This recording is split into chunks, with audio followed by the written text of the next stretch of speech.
Hi friends, welcome to వివిక్త cooking. ఇవాళ మన రెసిపీ వచ్చేసి పపాయ మిల్క్ షేక్. ఈ సమ్మర్లో హెల్దీగా అండ్ టేస్టీగా చల్లగా ఉండాలి అంటే ఈ పపాయ మిల్క్ షేక్ని తప్పకుండా ట్రై చేయండి. మీకు నచ్చుతుంది, నాది గ్యారెంటీ.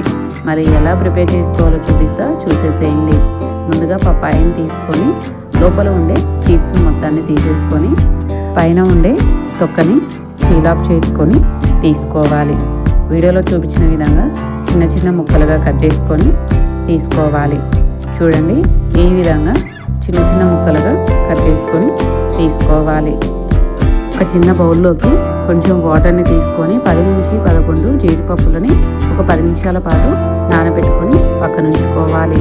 ఇప్పుడు ఒక మిక్సీ జార్లోకి ముందుగా కట్ చేసి పెట్టుకున్న పపాయ ముక్కల్ని యాడ్ చేసుకొని నానబెట్టుకున్న జీడిపప్పులను యాడ్ చేసుకొని 2 టేబుల్ స్పూన్ల షుగర్ని యాడ్ చేసుకొని 2 కప్పుల పాలని యాడ్ చేసుకొని వీలైనంత మెత్తగా మిక్సీ పట్టుకోవాలి.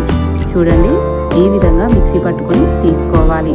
ఇప్పుడు గ్లాసెస్ తీసుకొని ఇప్పుడు ఈ గ్లాసెస్లోకి 3 నుంచి 4 ఐస్ క్యూబ్స్ని వేసుకొని మనం ప్రిపేర్ చేసి పెట్టుకున్న పపాయ మిల్క్ షేక్ని గ్లాసెస్లోకి యాడ్ చేసుకొని పైన కాస్త చిన్న ముక్కలుగా కట్ చేసుకున్న డ్రై ఫ్రూట్స్తో డెకరేషన్ చేసుకొని సర్వ్ చేసుకుంటే చల్లగా టేస్టీగా ఉండే ఈ పపాయ మిల్క్ షేక్ రెడీ. తప్పకుండా మీరు కూడా ట్రై చేసి ఎలా కుదిరిందో కామెంట్ సెక్షన్లో కామెంట్ చేయండి.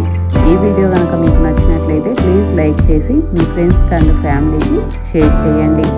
ఈ సమ్మర్లో చల్లగా తీసుకుని జ్యూస్ రెసిపీస్ మన ఛానల్లో ఉన్నాయండి, చూసేసేయండి. వెళ్తూ మన ఛానల్ని సబ్స్క్రైబ్ చేసుకోండి.